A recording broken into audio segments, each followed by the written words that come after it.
ये social media से ये देशव्यापी नहीं, अभी अंतरराष्ट्रीय मूवमेंट हो गई है। अगर वो मानते हैं ठीक है, नहीं तो 30 मई को हम भारत बंद करेंगे। मुसलमान का डीएनए चेक हुआ, वो पूरा भारतीय निकला, शुद्ध स्वदेशी निकला, उनकी भाषा में शुद्ध देशी निकला। और ब्राह्मण का डीएनए चेक हुआ, 100% विदेशी निकला। हम लाखों की संख्या में आरएसएस के हेडक्वार्टर पर मोर्चा लेकर जाएंगे। मैं घोषित कर रहा हूं, हमारे पास इलीट क्लास है, बुद्धिजीवी वर्ग है, वकील है। हम इंटरनेशनल कोर्ट में महाबोधि महाविहार का केस जल्द ही सादर कर रहे हैं। शंकर दिग्विजय नामक ग्रंथ में यह लिखा हुआ है कि आदि शंकराचार्य ने भिक्षुओं का वेश धारण किया, डुप्लीकेट भिक्षु बने और ओरिजिनल भिक्षुओं का गले काटकर हत्या किया। वो भिक्षु बन के क्या बोल रहा है वीडियो कि हिंदू राष्ट्र में बौद्धों का फायदा होने वाला है। ये वीडियो गैर बुद्धिस्ट देख रहे हैं, मुसलमान देख रहे हैं और मुसलमानों में भ्रम पैदा हो रहा है। हम संविधान को मानने वाले लोग हैं, हम संविधान के दायरे में रहकर लड़ाई लड़ने वाले लोग हैं, मगर हमारा दुश्मन संविधान को मानने वाला नहीं है। हमनों का पवित्र भूमि बोध गया पर कब्जा है और ब्राह्मण लोग आज भी उस जगह को छोड़ना नहीं चाहते हैं। इसलिए इस सभा के और नागपुर के नाग लोगों की उपस्थिति में इस एक्ट को आज मैं जला रहा हूं।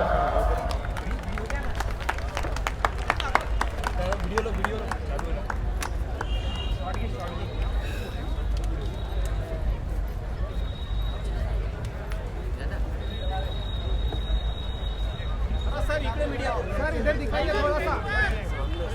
सर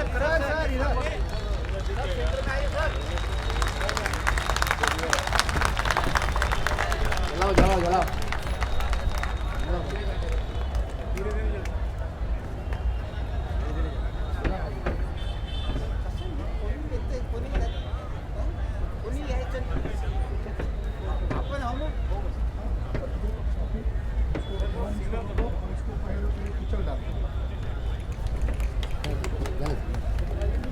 तो अभी मैंने वो जो कानून जलाया, अब उसका मतलब बताता हूँ। वो कानून क्या कहता है,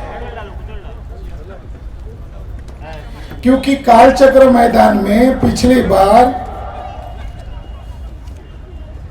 पुलिस अधिकारी थे, कलेक्टर के लोग थे, तो मैंने कहा कि हम बोध गया को आजाद करना चाहते हैं और आजाद करने के लिए एक तो कोर्ट में जाना पड़ेगा और कोर्ट में हमारी कोई सुनवाई होने वाली नहीं है। तो अगर मैं ये एक्ट जलाता हुआ बिहार का कलेक्टर मेरे ऊपर अगर एफआईआर करता है तो कोर्ट में जाने का दरवाजा अपने आप खुल जाएगा, कोर्ट में तो जाना ही है। ऐसा कह के मैंने जला दिया था। तो उनको लगा रही है तो बहुत सारे सबूतों को लेकर घूमता है, ये तो खतरनाक मामला है और वहां जवाब नहीं दे पाएंगे, तो उन्होंने कुछ किया नहीं। तो आज नागपुर में जलाया। प्राचा साहब को कहा अगर मैंने जलाया तो क्या होगा, तो उन्होंने कहा हम लोग किस लिए हैं, हमारा समाज किस लिए है। तो साथियों, बीटीए एक्ट में 1949 को बनाया गया है।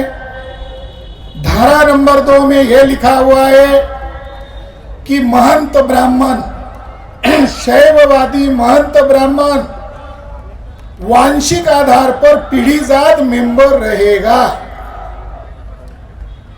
अगर इसकी सादी भाषा में अगर व्याख्या करो तो इसका अर्थ निकलेगा महंत ब्राह्मण महाबोधि महाविहार का मालिक है, इसलिए एक्ट जलाया है।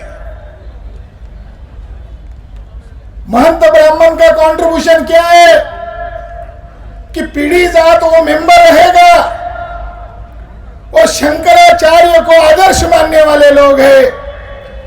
शंकराचार्य को तो मोहन भागवत आदर्श मानता है, आरएसएस के लोग आदर्श मानते हैं, क्योंकि आदि शंकराचार्य टेररिस्ट ब्राह्मण है। आतंकवादी ब्राह्मण।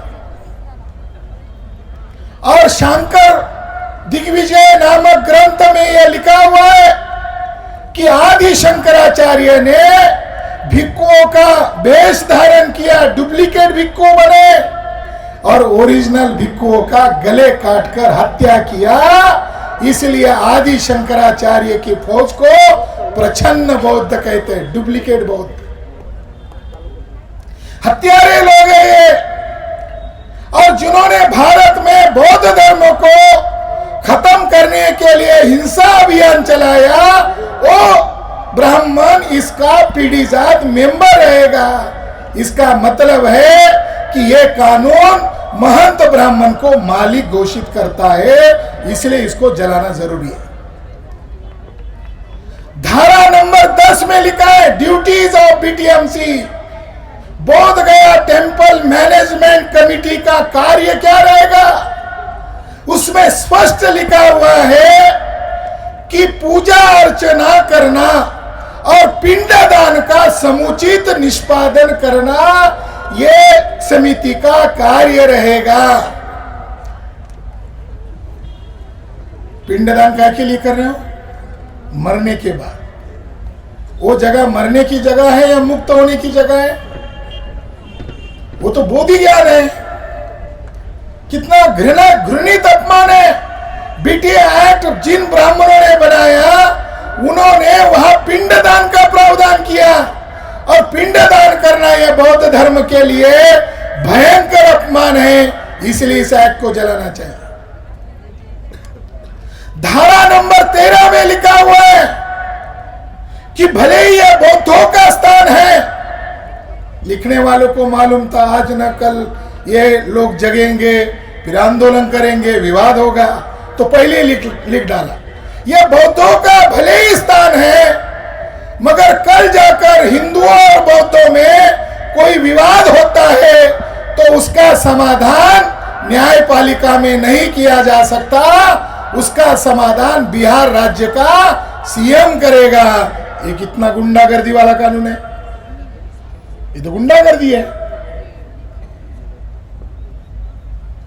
2012 में वांगड़ी नामक एक नॉर्थ बंगाल सिलीगुड़ी के बुद्धिस्ट व्यक्ति सुप्रीम कोर्ट में याचिका लेकर गए।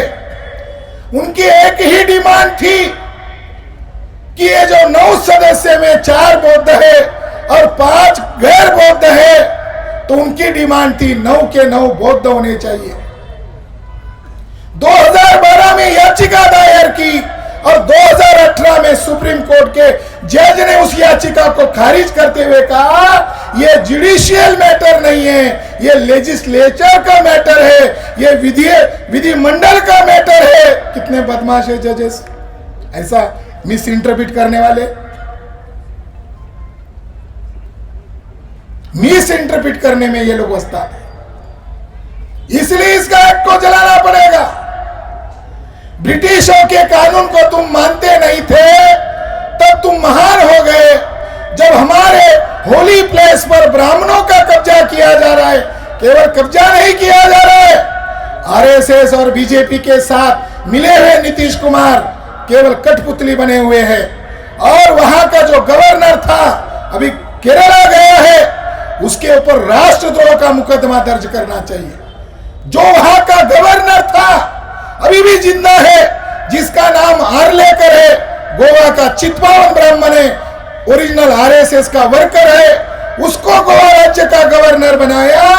और उसने इंद्रेश कुमार की मौजूदगी में यह कहा यह बोध गया बुद्ध स्थली नहीं है, यह शिव मंदिर है। जो ब्राह्मण चुपके से इसका गलत प्रचार कर रहे थे, आज गवर्नर की यह हैसियत कहां से आ गई। इंद्रेश कुमार कौन है? इंद्रेश कुमार आतंकवादी ब्राह्मण है, मोहन भागवत के बाद सेकंड है। 22 जगह पर बम ब्लास्ट के उसके ऊपर आरोप है। अजमेर शरीफ बम ब्लास्ट में आरएसएस के 3 लोगों को आजीवन कारावास घोषित किया गया है।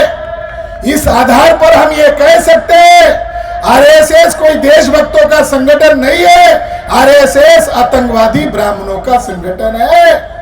अजमेर शरीफ बम ब्लास्ट का फैसला कह रहा है। और इसी इंद्रेश कुमार को आगे करते करते हुए मोहन भागवत ने एक डुप्लीकेट संगठन बनाया, भारतीय बौद्ध संघ, आरएसएस का, उसका मार्गदर्शक इंद्रेश कुमार वहां कुंभ मेला में चेयर पर बैठा हुआ है। कहीं किराए से लाए होंगे भिक्खू, या उन्हीं के लोग भिक्खू के पोशाक में होंगे, फूल डाल रहे। देखो हमारे आदरणीय भिक्खू ऐसा कर रहे। इंद्रेश कुमार गुजरात का कार्यकर्ता है, उसको भिक्खू बनाया, और भिक्खू बनाकर क्या उसने प्रचार किया, उसका नाम रखा डुप्लीकेट नाम, संघ प्रिय राहुल। हमारे एक भंती जी कह रहे थे कि मुसलमान से हमारा कोई नाता नहीं है, हमें अपनी लड़ाई लड़नी चाहिए। वो भिक्खू बन के क्या बोल रहा है वीडियो कि हिंदू राष्ट्र में बौद्धों का फायदा होने वाला है।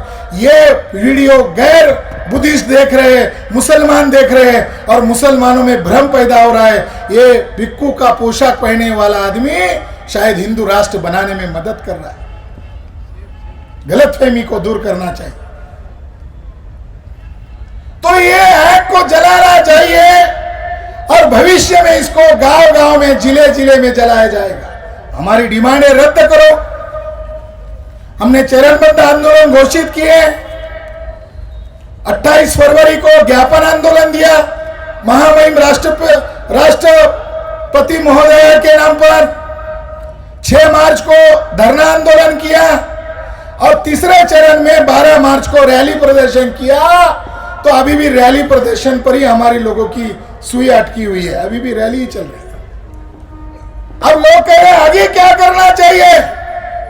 हम लोग वहां भूखे पैसे बैठे हुए, हमारे आदरणीय भिक्खू परेशान है, उनको गालियां दी जा रही, उनको धमकाया जा रहा है, मगर वो महाबोधि महाविहार के लिए डटे हुए हैं।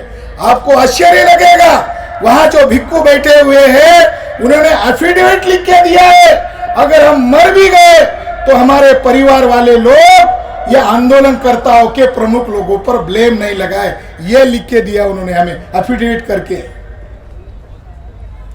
तो अब क्या करना चाहिए, इसका फैसला करने के लिए हम नागपुर में ये सभा का आयोजन किया है।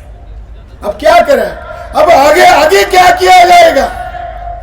हम संविधान को मानने वाले लोग हैं, हम संविधान के दायरे में रहकर लड़ाई लड़ने वाले लोग हैं, मगर हमारा दुश्मन संविधान को मानने वाला नहीं है, डॉक्टर बाबा साहब अंबेडकर को मानने वाला नहीं है। ऐसे दुश्मनों के साथ हमारी लड़ाई चल रही है। आदरणीय विनयाचार्य बंते जी ने कहा कि आने वाली 12 मई को जिस दिन शाक्य मुनि तथागत भगवान बुद्ध की जयंती है, उस दिन तो लोग जाते ही है, मगर ये नेशनल कॉल किया जा रहा है। ये केवल नागपुर के लोगों को कॉल नहीं किया जा रहा है, ये समस्त भारतीय लोगों को, बहुजन लोगों को कॉल किया जा रहा है कि 12 तारीख का रिजर्वेशन करो और चलो बोध गया। अभी हमें वहां शक्ति प्रदर्शन करना होगा। अब हम अगले चरण की मैं घोषणा कर रहा हूं। आने वाले 15 अप्रैल के दिन, 14 अप्रैल होने के पश्चात नेक्स्ट डे काली फीत लगाकर घर, मोहल्ले, विहार, चौक, चौराहे पर निषेध आंदोलन करना है।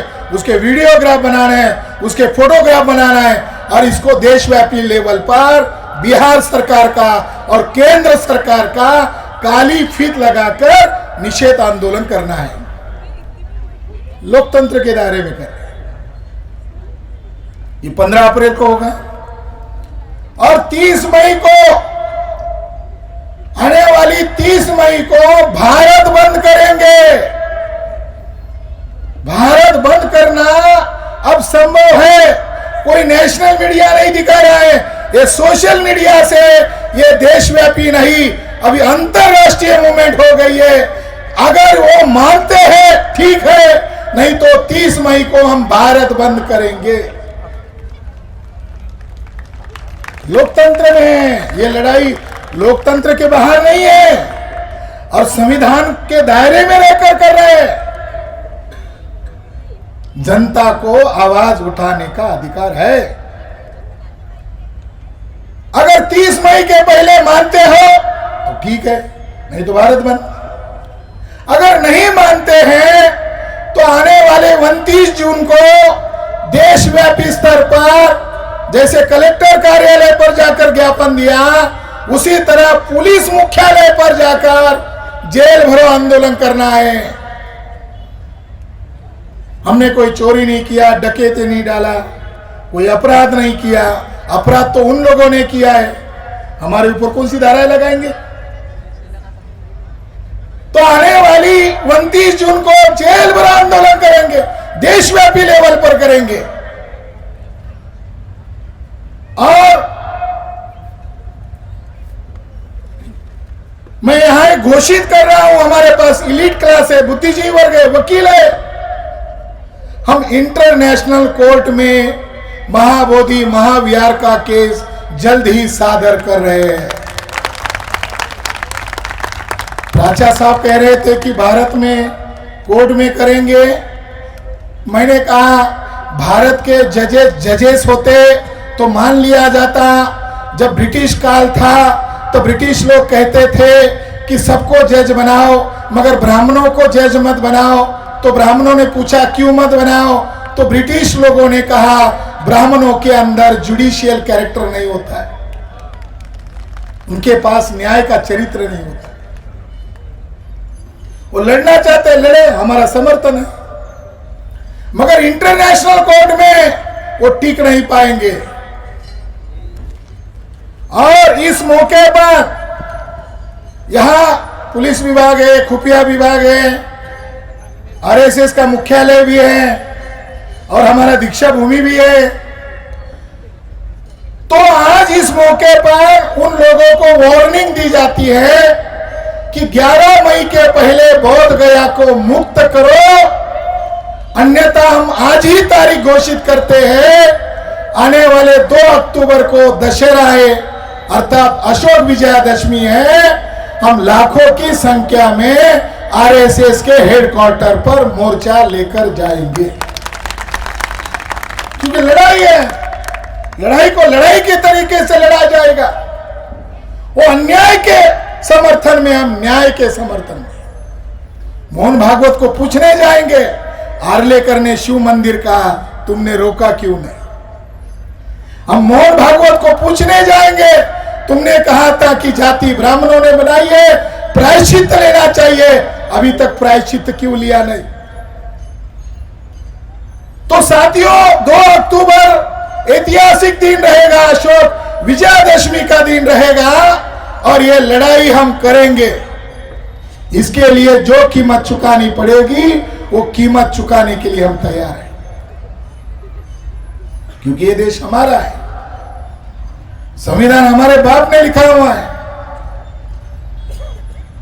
और इस संविधान के खिलाफ जाकर ये बीटी एक्ट हमारे ऊपर थोप रहे हैं, ये जाहिर धिक्कार करने वाली बात है। इस मौके पर कुछ जानकारी आप लोगों को देना चाहता हूं कि बोध गया आंदोलन केवल एक मंदिर को मुक्त करने का आंदोलन नहीं है, ये भारत को बचाने का आंदोलन है। ब्राह्मण लोगों ने क्या खेल शुरू किया? हिंदू मुसलमान ये झूठ लड़ाई है, काल्पनिक लड़ाई है। असली दुश्मन मुसलमान नहीं है, असली दुश्मन बहुजन लोग हैं। ब्राह्मण मुसलमान को टारगेट करते हैं, मुसलमान प्रतिक्रिया करता है और प्रतिक्रिया को देखकर एससी एसटी ओबीसी हिंदू बनता है, प्रतिक्रिया से हिंदू बनता है और ब्राह्मण देश का शासक बनता है। ये हिंदू मुसलमान खेल नहीं है, ये अल्पसंख्य विदेशी ब्राह्मणों को भारत का हुक्मरान बनाने का एक गेम है। असली लड़ाई क्या है? असली लड़ाई बौद्ध धर्म बनाम वैदिक ब्राह्मण की है। इस देश के शेड्यूल कास्ट के लोग, शेड्यूल ट्राइब के लोग, अदर बैकवर्ड कास्ट के लोग, नॉमिनी ट्राइब के लोग, इनके पुरखे बौद्ध थे। इनको जगाने के लिए बाबा साहब अंबेडकर ने नागपुर में धर्मांतर किया और ये कहा कि ये महारों का धर्म है, इसीलिए महारों को दे रहा हो, ऐसा नहीं कहा। ये कहा ये नाग लोगों का धर्म है, ये नागपुर उसकी निशानी है, या नाग नदी बहती है। और नाग लोग जो है ये बहुजन लोग हैं जिनको 6,500 जातियों के टुकड़े में इन विदेशी ब्राह्मणों ने तोड़ा है। इन नाग लोगों को धर्म की दीक्षा दिया, ये नाग लोगों का धर्म। मैं हिंदू मुसलमान की लड़ाई काल्पनिक क्यों कह रहा हूं? 2019 में अयोध्या का फैसला हुआ, जिस जज ने फैसला सुनाया उस जज का नाम है जस्टिस रंजन गोगोई। जस्टिस रंजन गोगोई के ऊपर एक महिला ने सेक्सुअल हरासमेंट का आरोप लगाया। स्वर्ण न्यायाधीश के ऊपर सुप्रीम कोर्ट में एक महिला ने गंभीर आरोप लगाया, जांच बिठाई। जस्टिस बोबड़े खानदानी आरएसएस का वर्कर, कोर्ट यहां कोर्ट है नागपुर में, उसके दादा का पुतला भी है, वहां देखो, जस्ट वकील थे। बोबड़े ने गोगोई की जांच की, पटनायक ने उस महिला की जांच की। अभी तक पता नहीं चल रहा है कौन दोषी है। पटनायक ने महिला को निर्दोष घोषित किया, बोबड़े ने गोगोई को निर्दोष घोषित किया। अभी कुछ पिछले माह एक पत्रकार ने कहा, अरे वो जांच का क्या हुआ? तो गोगोई ने कहा, मेरा भारतीय न्यायपालिका पर विश्वास ही नहीं है, मैं वहां जाऊंगा ही नहीं। बचने के लिए ब्लैकमेल किया मोहन भागवत ने, आरएसएस के चीफ ने, जो रजिस्टर्ड संस्था नहीं है, उसका कोई ऑडिट होता नहीं है, उसको Z+ सुरक्षा है। इस व्यक्ति ने भारत के सर न्यायाधीश का ब्लैकमेल किया और ब्लैकमेल में कहा, आपको हम शुद्ध चरित्र का सर्टिफिकेट देते हैं, बदले में हमको जैसा फैसला चाहिए वैसा दो, और इसका बख्शिश तुम्हें राज्यसभा का सीट देंगे।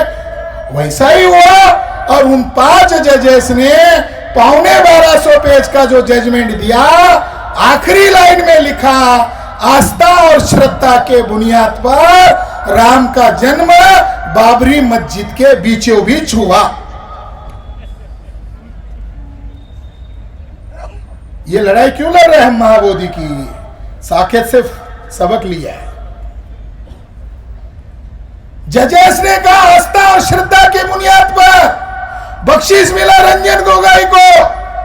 और अब मुझे लग रहा है कि जो जस्टिस चंद्रचूड़ थे उनका भी सेटिंग हुआ, उनके साथ भी समझौता हुआ। बाद में उनको, बोबड़े के बाद उनको सर न्यायाधीश बनाया। और चंद्रचूड़ भी कितने महान ब्राह्मण हैं, उनको जज रहना चाहिए था, उनको अपनी सीमा में रहना चाहिए था।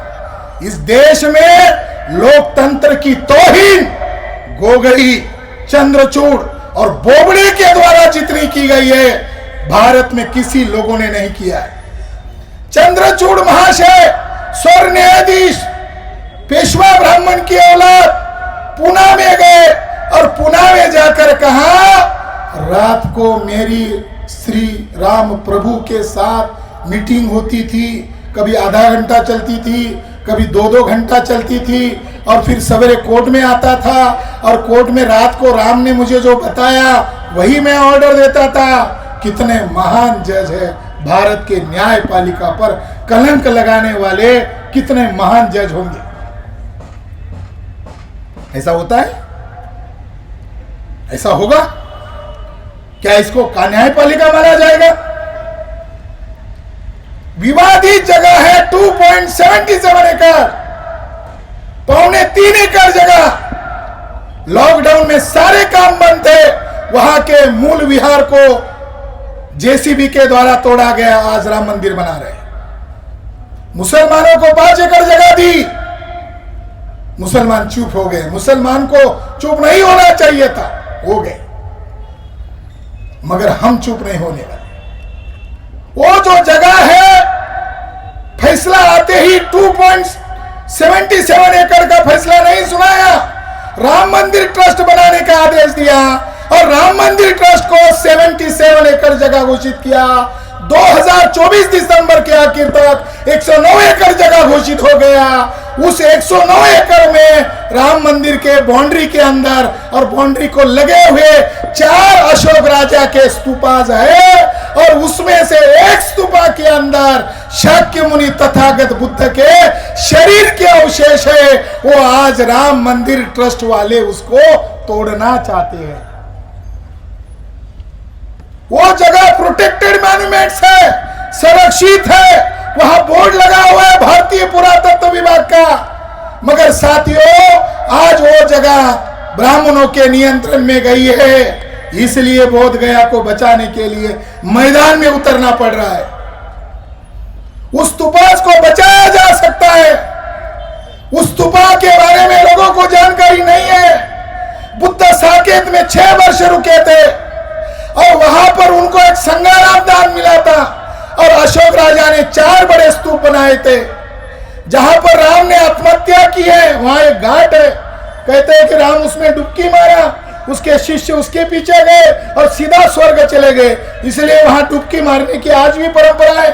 उसकी सीढ़ियां चढ़कर आप ऊपर आओगे तो वहां एक मंदिर है, उस मंदिर का नाम नागेश्वर नाथ टेम्पल है, और उस नागेश्वर नाथ टेम्पल का भारत का एकलौता शिवलिंग है जिसको कमल की पंखुड़ियां है। शिवलिंग को कभी कमल की पंखुड़ियां नहीं होती है, मगर अयोध्या में अर्थात साकेत में जो मंदिर है, जो मंदिर बन रहा है राम मंदिर, कुछ मीटर अंतर पर एक मंदिर है जिसका नाम नागेश्वर नाथ टेम्पल है। उसका शिवलिंग को कमल की पंखुड़ियां है।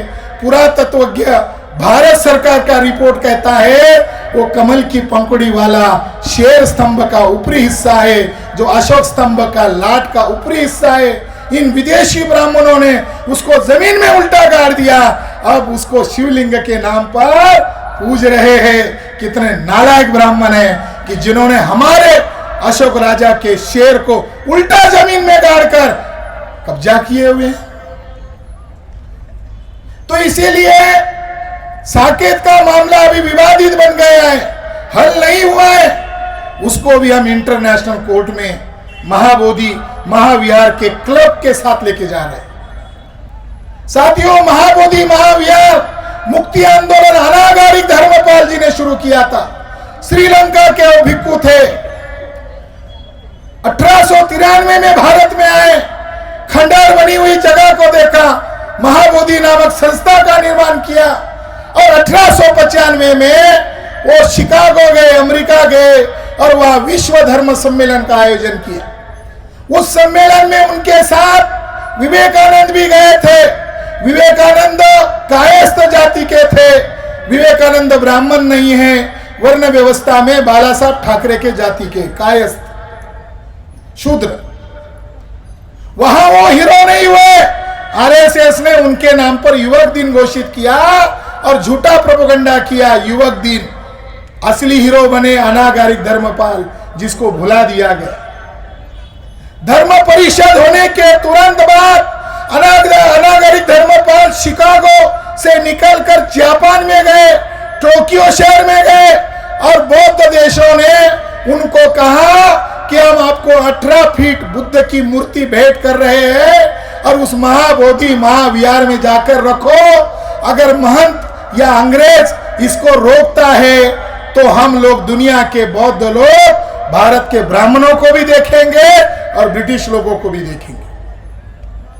मूर्ति लाकर रखा, 40 लोग थे, उनके साथ उनकी माता थी, उनका जो महाबोधि सोसाइटी ऑफ इंडिया जो संस्था थी उसके अध्यक्ष महाथेरो सुमंगला भी वहां उपस्थित थे। उनके ऊपर जानलेवा हमला किया, बुद्ध की मूर्ति को फेंका गया, पूजा की सामग्री को लात से दूर धकेला गया। तो ब्रिटिश लोगों ने आईपीसी की धारा के तहत मुकदमा दर्ज किया और 1895 में गया मैजिस्ट्रेट के सामने, जस्टिस मैकफरसन के सामने सारी सुनवाई शुरू हुई। महंत ने कहा मैं इस जगह का मालिक हूं, इसलिए मैंने इनकी पूजा को विरोध किया। तो महंत को पूछा कि सबूत क्या है, तुम इस जगह का मालिक हो? कोई ताम्रपट है, कोई अभिलेख है, क्या है तुम्हारे पास? तो उसने कहा मेरे पास पुराण है। और हमारे पुराण में कहा है कि सिद्धार्थ बुद्ध का हमारे साथ कोई संबंध नहीं है, जो सिद्धोधन का पुत्र है उसके साथ हमारा कोई संबंध नहीं है। हमारा संबंध विष्णु का जो अवतार बुद्ध है उसके साथ हमारा संबंध है। मैकफरसन ने कहा तो तुम्हारे ग्रंथों में उस बुद्ध की तारीफ की है, गालियां दी है? तारीफ तो करनी चाहिए। तो अलग अलग धर्म ग्रंथों को दिखाया। रामायण में बुद्ध को चोर कहा, अगर अवतार है तो चोर क्यों कह रहे हो? ब्रह्मांड पुराण की कॉपी दिखाई गई कोर्ट के चेंबर में और उसको पढ़ने को कहा तो उसमें लिखा हुआ था कि किसी भी ब्राह्मण को बुद्धालय यानी बुद्ध विहार नहीं जाना चाहिए, बुद्ध के मूर्ति का चेहरा देखना नहीं चाहिए। अगर गलती से भी देख लिया तो उसका अगला जन्म जो है जानवर के रूप में होगा, गधे के रूप में होगा, लिखा हुआ है। तो कोर्ट ने कहा अगर बुद्ध तुम्हारा विष्णु का अवतार है तो बुद्ध का चेहरा देखना पाप क्यों मान रहे हो? साथियों, वो सिद्ध नहीं कर सका, मगर उस कोर्ट से एक बात सिद्ध हो गई। राठौर सर, आप जो बुद्ध धर्म को ओबीसी में फैला रहे हैं, उस कोर्ट में यह बात सिद्ध हुई कि भारत के तमाम पिछड़े वर्ग के लोग पूर्वाश्रमी के बौद्ध है। महाबोधि महाविहार का जजमेंट कहता है। जगन्नाथपुरी बौद्धों का है। ये जो शंकराचार्य के जो 4 धाम है, ये महाविहार है। ये इस कोर्ट से सिद्ध हुआ। आखिरी में उस जजमेंट में यह कहा गया कि इसको सूली पर चढ़ा दिया जाए तो भी कम है इस मर्द को, इसको आजीवन कारावास दिया जाए तो भी कम है, मगर वो सन्यासी होने के नाते उसको 1 महीने का कारावास की सजा सुनाई देते हैं और 100 रुपए का जुर्माना देते हैं। अगर 100 रुपए का जुर्माना नहीं दिया तो 15 दिन की ज्यादा जेल होगी। तो आज महंत ब्राह्मण उछल रहा है। महंत त्रिवेणी गिर ने पिछले सप्ताह में मीटिंग किया, प्रेस कॉन्फ्रेंस किया, अपनी कोठी में किया, और जिसमें उसने डायरेक्टली इनडायरेक्टली आरएसएस का जिक्र किया। वो कह रहे हैं कि ये महाबोधि महाविहार केवल बोध गया का मामला नहीं है, ये समस्त हिंदुओं का मामला है, ये समस्त भारतीय हिंदुओं का मामला है। हम बैठकर फैसला लेंगे, मगर हम बौद्धों के हवाले नहीं करेंगे। इसका मतलब है महंत के पीछे आरएसएस है। अभी मेरा एक मैंने वीडियो बनाया, मुझे आश्चर्य लग रहा है कि नरेंद्र मोदी दीक्षा भूमि अचानक क्यों आए। मुझे आश्चर्य लग रहा था कि नरेंद्र मोदी नागपुर में क्यों आए, उसमें भी दीक्षा भूमि पर क्यों गए।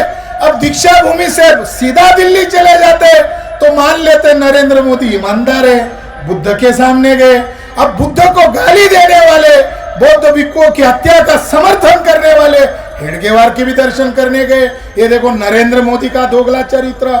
एक तरफ बुद्ध के सामने शरण हो रहे हैं और कुछ मिनटों बाद, कुछ घंटे बाद बुद्ध को गालियां देने वाले हेडगेवार गोलवलकर का दर्शन लेने जा रहे हैं। ये नरेंद्र मोदी का दोगला चरित्र। मगर उन्होंने वहां रजिस्टर के अंदर एक संदेश लिखा हुआ है और किसी साथी ने मुझे वो संदेश भेजा। ये तो दीक्षा भूमि वालों ने हमको भेजना चाहिए था, उन्होंने नहीं भेजा, किसी दूसरे साथी ने भेजा। और उस संदेश में नरेंद्र मोदी नामक बीजेपी और आरएसएस के वर्कर ने, वो प्रधानमंत्री बाद में है, पहले वो मोहन भागवत को चरण छू रहा है तो वो उनके वर्कर है। उसमें उन्होंने लिखा सामाजिक समरसता लाना ये बाबा साहब अंबेडकर का उद्देश्य था। इसका मतलब नरेंद्र मोदी नामक जो आरएसएस का और बीजेपी का कार्यकर्ता है, वो ये कहना चाहता है कि गोलवलकर और हेडगेवार का जो हिंदू राष्ट्र बनाना जो उद्देश्य था, वही बाबा साहब अंबेडकर का लक्ष्य था। ये ऐसा लिखकर नरेंद्र मोदी ने महामानव डॉक्टर बाबा साहब अंबेडकर का तो अपमान किया ही किया है, मगर भारत के संविधान की शपथ खाकर प्रधानमंत्री पद का भी अपमान किया है। मैंने एक वीडियो बनाया, इंडस चैनल, एक सोशल मीडिया में आता है इंडस चैनल। उत्तर प्रदेश के व्यक्ति ने मुझे कहा कि मुझे सीआईडी विभाग नागपुर से फोन आया है, आपने ये वीडियो कहां से लिया? 5 मिनट का वीडियो है। और मैंने इस बात का खंडन किया कि बाबा साहब का लक्ष्य और हेडगेवार गोलवलकर का लक्ष्य एक नहीं है। मैंने सबूत के साथ नरेंद्र मोदी की टिप्पणी का विरोध किया, मगर टीवी चैनल वाले को धमकी दिया जा रहा है इसको डिलीट करो। मैं यहां से, यहाँ का जो सीआईडी विभाग है, यहाँ का जो पुलिस कमिश्नर है, उनको करबद्ध विनती कर रहा हूं, आप देश की सेवा करो, हम आपके साथ हैं, मगर आप आरएसएस की सेवा करो, हम आपके साथ नहीं रहेंगे। ये मैं जाहिर कर रहा हूं।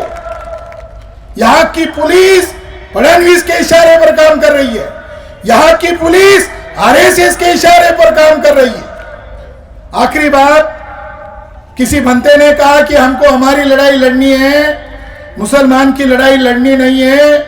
मुसलमान का डीएनए चेक हुआ, वो पूरा भारतीय निकला, शुद्ध स्वदेशी निकला, उनकी भाषा में शुद्ध देशी निकला। और ब्राह्मण का डीएनए चेक हुआ, 100% विदेशी निकला। तो हमें मुसलमानों का, शोषित भाइयों का समर्थन करने में हमें किस बात की लज्जा है, जिसका डीएनए हमारा डीएनए एक है। और उन मुसलमानों ने महामानव डॉक्टर बाबा साहब अम्बेडकर को खुलना, जसोर, फरीदपुर, बोरीसाल, वेस्ट बंगाल से संविधान सभा में चुनकर भेजा। हम मुसलमान के साथ खड़े रहेंगे और उनका जो कर्जा हमारे ऊपर है उसको चुकता करेंगे। उनके कारण संविधान बना हुआ है। ये आरएसएस के लोग, मुसलमानों को भी समझना है कि आरएसएस के लोगों से सावधान रहो।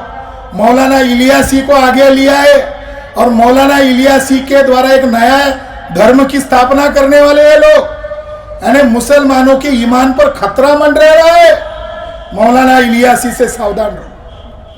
ये मोहन भागवत ने एक डुप्लीकेट संगठन बनाया है और उस संगठन का नाम है मुस्लिम राष्ट्रीय मंच। उसका हेड है इंद्रेश कुमार, जो आतंकवादी है। सावधान रहो, ये मुसलमानों का संगठन नहीं है, ये आरएसएस का डुप्लीकेट संगठन।